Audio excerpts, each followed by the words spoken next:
नमस्तनाय भक्तचित्तिनामी नमस्ते नमस्तनाय भक्ति पात्रयाते दुर्लभ कृष्ण भक्ति में अति सरल कार्य। हरे कृष्णा कृष्ण कृष्ण हरे हरे हरे राम राम राम। नैनं गलगद्वशुदाय वदनं गदगदहृदयागिरा पुलिकेन चित्तिं वपुकदा तव नाम इंद्रणं भविष्यति। हे प्रभु, वो दिन मेरी जिंदगी में कब आएगा जब मेरी आंखों से आपके लिए अविरत अश्रुधारा बहेगी। मेरा कंठ आपके लिए इतना रोई कि मेरा कंठ अवरुद्ध हो जाए, मैं बोल न पाऊं। इतनी मेरी आंखों से आपके लिए अश्रुधारा बहे। श्री राधे बोले। इस पे हम चर्चा कर रहे हैं नाम ग्रहण भविष्यते। भविष्य में ऐसा कब होगा कि आपका नाम लेते मेरी स्थिति ऐसी है। अभी तो जप रहे हैं और हो सकता है साधन काल में कभी कभी साधक को इस चीज का अनुभव भी हो। यहाँ भावार्थ में भक्ति रसामृत सिंधु में श्रील रूप गोस्वामी महाराज ने कहा, देखो ये बातें है ना साधारण लोगों के आगे साधारण सत्संगों में कहने जैसी नहीं है। श्री राधे बोल, क्योंकि वो ये प्रेम की बातें, ये वो भक्ति की उत्तम भक्ति की बातें नहीं समझ पाएंगे, ये शुद्ध भक्ति की बातें नहीं समझ पाएंगे, ये उत्तम वृत्ति की बात नहीं समझ। प्रभु प्रेम क्या, अब भगवान से जिनको कुछ चाहिए वो भगवान को क्या चाहेंगे। अधिकतर यहाँ पर लोगों को भगवान से कुछ चाहिए, भगवान के प्रति चाहत तो किसी किसी को। यहाँ बताया ना रूप गोस्वामी महाराज ने कहा, यहाँ तो 2 तारीख बताए ये रति कृष्ण रति, बोला यहाँ तो वो साधन अभिनिवेश करे, साधन कोई करे।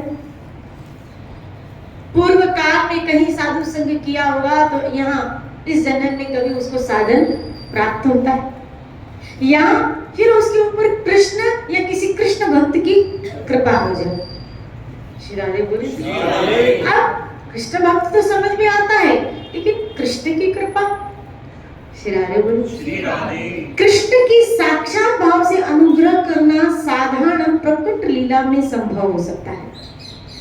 यानी कृष्ण की जो कृपा है, कृष्ण की वो जब साक्षात कृष्ण हो और प्रकट लीला में ये हो सकता है। जैसे महाप्रभु प्रकट है तो प्रकट होकर जीवों को प्रेमधन प्रदान कर रहे हैं, लेकिन जब अप्रकट है तब प्रकट लीला में तो उन्होंने जीव जंतु यहाँ तक कि पशुओं को भी प्रेम दिया है। आप देखो ना महाप्रभु चैतन्य की लीलाओं में आया कि जब जंगल से वन प्रदेश से होते हुए गुजर रहे तो हाथी घोड़े शेर एक दूसरे से आपके साथ मिलके और उनके मुख से महाप्रभु चैतन्य हरि हरि नाम उच्चारण करवा रहे। जो जंगली जानवर है जो चीड़ फाड़ के खा ले, ऐसा उनमें विषय वृत्ति, ऐसा उनके अंदर द्वेष, लेकिन महाप्रभु का सानिध्य प्राप्त हुआ है, उनके अंदर प्रेम जागृत हो गया और वो भूल गए हिरण और शेर एक साथ मिलकर नाच रहे। कभी देखा गया कि हिरण और शेर, जो शेर हिरण के पीछे दौड़ता है मारने के लिए, वो हिरण का हाथ पकड़ के नाच रहा है। ऐसी अद्भुत लीलाएं चैतन्य महाप्रभु के साक्षात भगवान है। तो प्रकट लीला में तो संभव है कि वो जिसको छू ले, जिसको बोल ले, जिसके लिए सोच ले, जिसके प्रति भाव रख ले। जगाई मदाई के लिए मन में भाव आया, भक्त बनाना है तो बन गए। श्री राधे। लेकिन ये प्रकट लीला में तो संभव है। श्री राधे बोले। अप्रकट लीला में ये बात सर्वथा असंभव है। अप्रकट लीला मतलब इन्होंने अभी अपनी लीला क्या कर दी, अव्यक्त। इसीलिए मुझे नरोत्तम दास जी का एक भजन याद आ रहा है। नरोत्तम दास जी एक भजन में लिखते हैं क्या कि मैं उस काल में पैदा क्यों नहीं हुआ, कहाँ मोरा भट्ट जुग कहाँ लोकनाथ। कहाँ है, कहाँ रूप, कहाँ सनातन, वो कहाँ चले गए। मैं उस काल में जन्मा क्यों नहीं, मैं क्यों महाप्रभु को देख नहीं पाया, मैं क्यों उस काल में पैदा नहीं हुआ। श्री राधे बोले। कभी किसी भाग्यवान को ऐसा सौभाग्य भी प्राप्त होता है, इसलिए ऐसी रति को अभी यहाँ बताया, कभी किसी भाग्यवान को ऐसा सौभाग्य भी प्राप्त होता है। ऐसा सौभाग्य भी प्राप्त होता है क्या कि उसको साक्षात भगवत कृपा मिल जाए, भगवत साक्षात्कार। लेकिन यहाँ पता है ऐसा व्यक्ति बहुत विरला होगा, ये विरला होगा, बहुत विरला उंगलियों में। और मुझे तो लगता है उंगलियों क्या क्या करें इसमें भी क्या। अब इस कली काल में किसके लिए कहें सत्य क्या है। श्री राधे। कभी कभी कोई व्यक्ति अपने प्रवचनों के द्वारा ये दावा करते हैं कि मुझे हुआ है, लेकिन जिनको हुआ है वो बोल नहीं पाया है, गूंगा बन जाता है। जिनको हुआ वो बोल नहीं पाएगा। ये तो हम जो गुण गा रहे हैं पढ़ के गुण अगर देख ले ना तो शायद बोल नहीं पाएंगे, क्योंकि फिर तो रुदन ही रुदन है। इसीलिए तो जब सूरदास गा रहे हैं तो कृष्ण लिख रहे हैं। सूरदास ने गाया, कृष्ण लिखते गए। मीरा गाई तो उसकी दासी लिखती जा रही है। किसको होश रहता है उसको देखने के बाद। होश वालों को क्या पता बंदगी क्या चीज है, इश्क कीजिए तो जानिए बेखुदी क्या चीज है। ये होश वालों का काम नहीं है, इस मार्ग में चलना होश वालों का काम नहीं है। और जिनको होश रह गया वो भी इश्क नहीं किए, वो भी इश्क में डूबे नहीं है। श्री राधे बोली। जिनको होश रहा अभी वो डूबा नहीं, और जो डूबा उसको होश कहा। इसलिए जिनको मिला, कहा ना कवि ने क्या, मुझे मौत भी जो आए तेरी बाजू में आए। देखा, जिन्होंने देखा वो खो गया है, खोया हुआ है। जिनका साधन में अभिनिवेश नहीं है उनकी चित्त की शुद्धि की संभावना हो ही नहीं सकती। यानी जिन्होंने अपने जीवन में साधन अर्थात जैसे सत्संग भजन को अपनाया नहीं है, जिनके जीवन में साधन नहीं है और वो सोचे मेरा चित्त शुद्ध हो गया और मुझे करने की आवश्यकता नहीं है, वो धोखे में है। कई लोग कहते हैं कि हमारा मन वैसी साफ है, बुराई करते नहीं, हमें क्या सत्संग में आना किताब पढ़नी। हाँ, कई लोग ऐसा भी बिल्कुल कहते हैं, हमारा मन तो साफ है, हम किसी के लिए बुरा सोचते नहीं, तो हमको सत्संग में आने की जरूरत ही नहीं। श्री राधे बोली।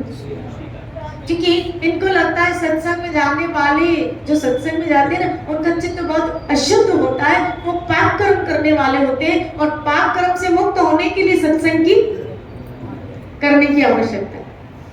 ऐसी बात नहीं है। सत्संग तो एक्चुअल सत्संग तो भगवत प्रेम प्राप्त करने के लिए है। वास्तविकता में सत्संग भगवत प्रेम भगवत भक्ति प्राप्त करने के लिए। हाँ, जो चित्त में विषयों की जो बौछार लगी है उसका शुद्धिकरण के लिए नाम प्रदान किया जाता है, सत्संग का ज्ञान प्रदान किया जाता है, जिसमें आपको वास्तविकता का पता चले। क्योंकि जब तक वो इच्छाओं का गुच्छा लगा पड़ा है वह प्रेम की प्राप्ति कैसे हो सकती है भाई। इच्छा मतलब मैं है, मुझे कुछ चाहिए, तो जब मुझे कुछ चाहिए प्रेम में तो त्याग है, प्रेम तो देना जानता है। यहाँ फिर आप कहेंगे इसका मतलब है क्या भगवान को भी भक्त को देना होता है क्या। श्री राधे बोली। अगर प्रेम देना जानता है तो क्या भक्त भी देता है क्या। हाँ, भक्त भी देता है। भक्त देता है अपने आप को, भक्त देता है अपनी इच्छाओं को, भक्त देता है अपने विचारों को, भक्त अपने आप को हरि के हवाले कर देता है। उसकी अपनी कोई वांछा नहीं रहती। अगर वांछा है तो मांग होगी तो फिर ये आता है ना, ठीक है औरों से नहीं तो भगवान से ही मांगो, चलो अच्छी बात है, औरों से नहीं भगवान से ही मांगो, लेकिन अभी भी शुद्ध भक्ति नहीं आई है। शुद्ध भक्ति की ये सीढ़ी नहीं है, शुद्ध भक्त की ये सोच नहीं है। श्री राधे बोले। किसी कवि ने कहा ना, मांगू ऐसा कि मांग मेरी खत्म हो जाए, मांगू ऐसा कि मेरी मांग ही खत्म हो जाए। श्री राधे बोले।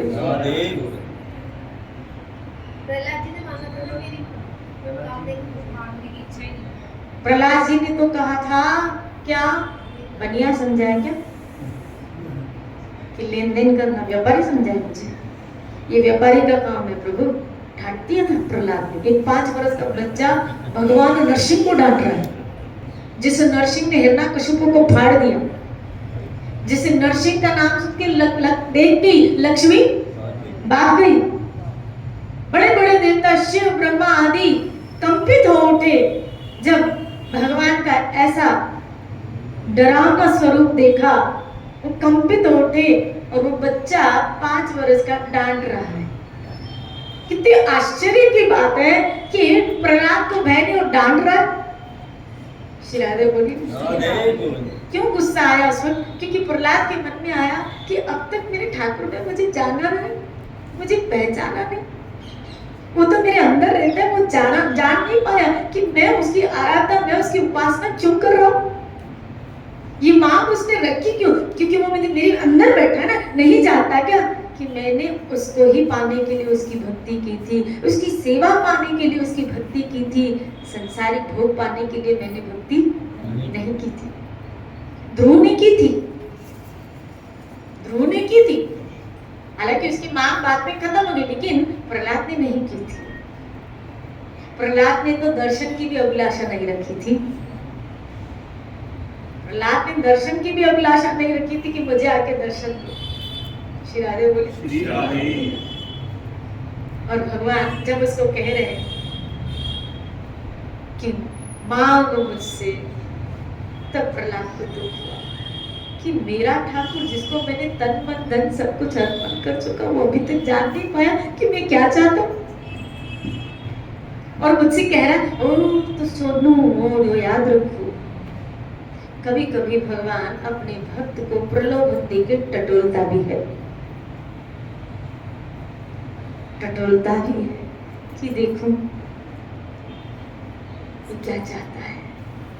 हालांकि वो उसके अंदर में बैठा है, लेकिन कभी कभी वहां से हटके वो स्वतंत्र आपको छोड़ता है, हमें स्वतंत्र छोड़ता है कि देखूं अब क्या मांगता। मैं तो मिल गया इसको, क्योंकि जिसकी चाहत थी वो सामने खड़ा है, जिसकी चाहत थी वो सामने खड़ा है, अब उससे क्या चाहिए?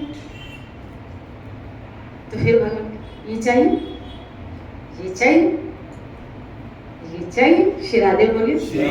टटोलता है कि इसने तो मांग रखी थी, इसने तो इच्छा रखी थी कि मुझे कुछ नहीं चाहिए। श्री राधे बोले। और वो मिल गया, जिसको वो मिल गया, और वो मिल जाने के बाद भी कुछ मांग रहे तो फिर मोड़ता है भक्त।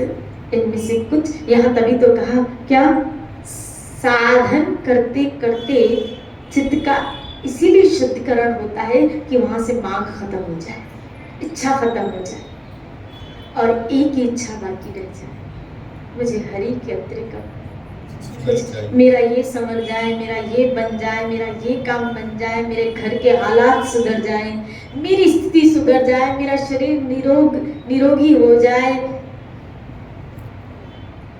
मेरी औलाद संभल जाए, आप कृपा करो। क्या मेरे बच्चे थोड़े संभल जाए, लायक हो जाए।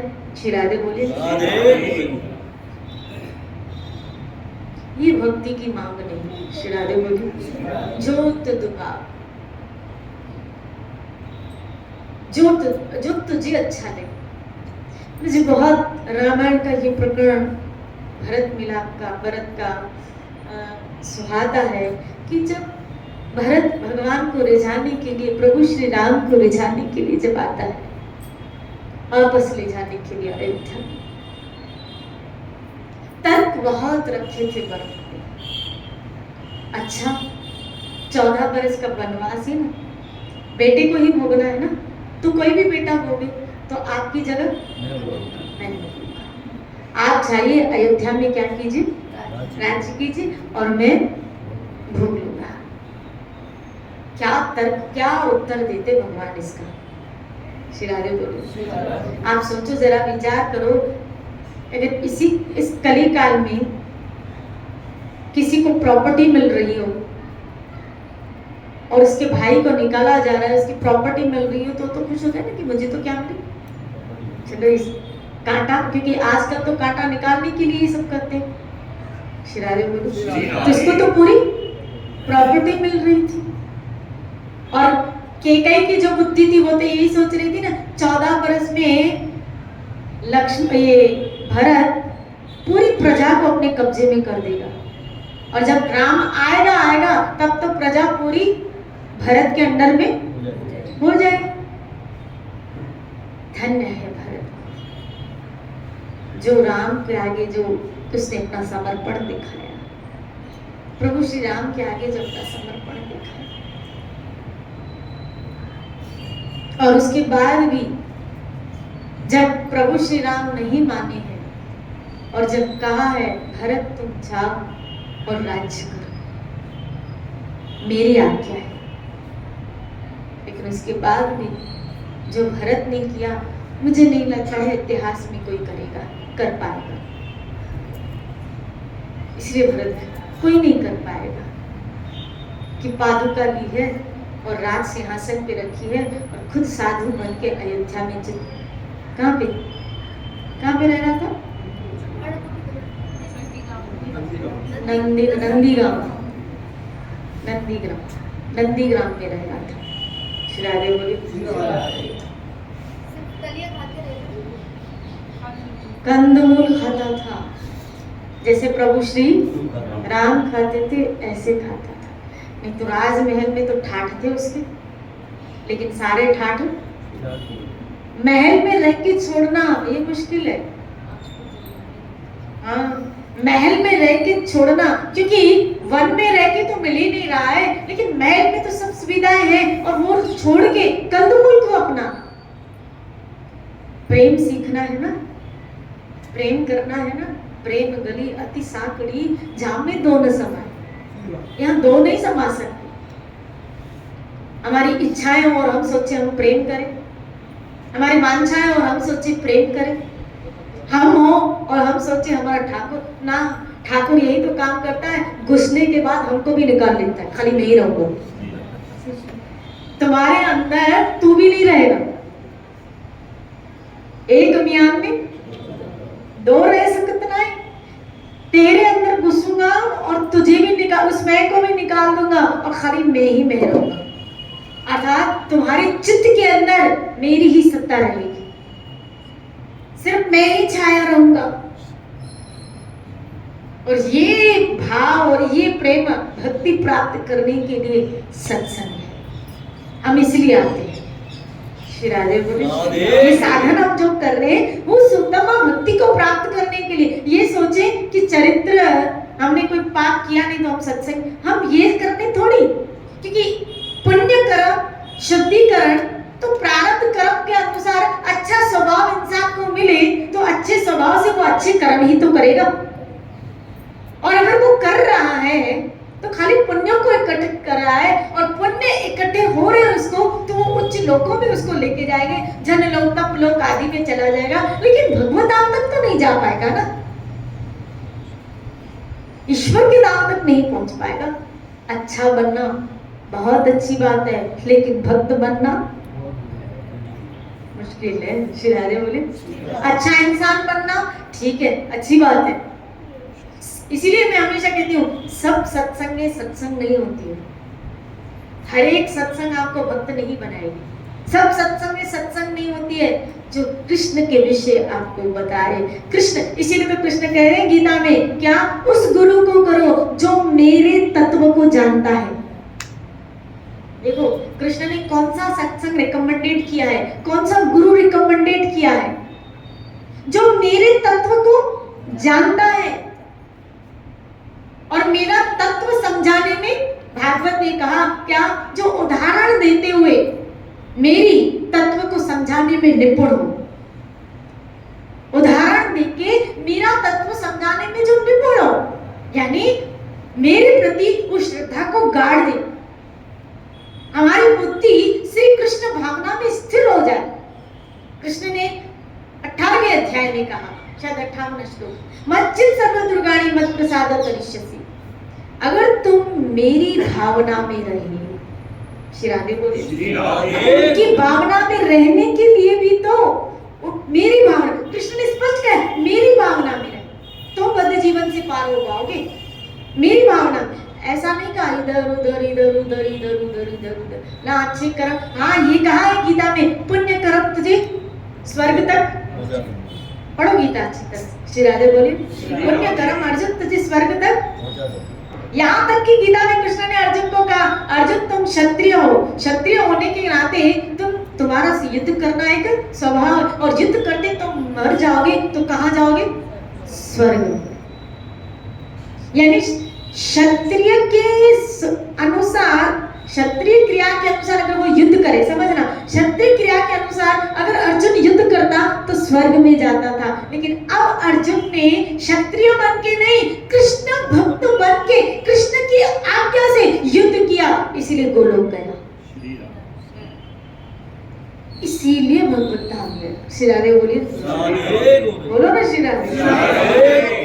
बस थोड़ा समझना है, यद क्रोशी मद अर्पण, जो कर रहे हो मुझे मेरे भक्त बनो। ये जो हम साधन कर रहे हैं वो कृष्ण भक्त बनने के लिए कर रहे हैं। सिर्फ कृष्ण भक्त, सिर्फ सिर्फ सिर्फ कृष्ण भक्त, कृष्ण भक्त, कृष्ण भक्त। श्री कृष्ण में हमारी बुद्धि स्थिर हो जाए, श्री कृष्ण को भगवत स्वरूप में हमारी बुद्धि स्वीकार कर ले। श्री राधे बोले, इसीलिए यहाँ पे कहा क्या कि ये साधन तो चित्त को शुद्ध करने के लिए है। भजन कर रहे हो ना, चेतो दर्पण शुद्ध करने के लिए, ताकि हमारे अंदर से कामनाएं खत्म हो जाए और फिर भक्ति की मांग आ जाए।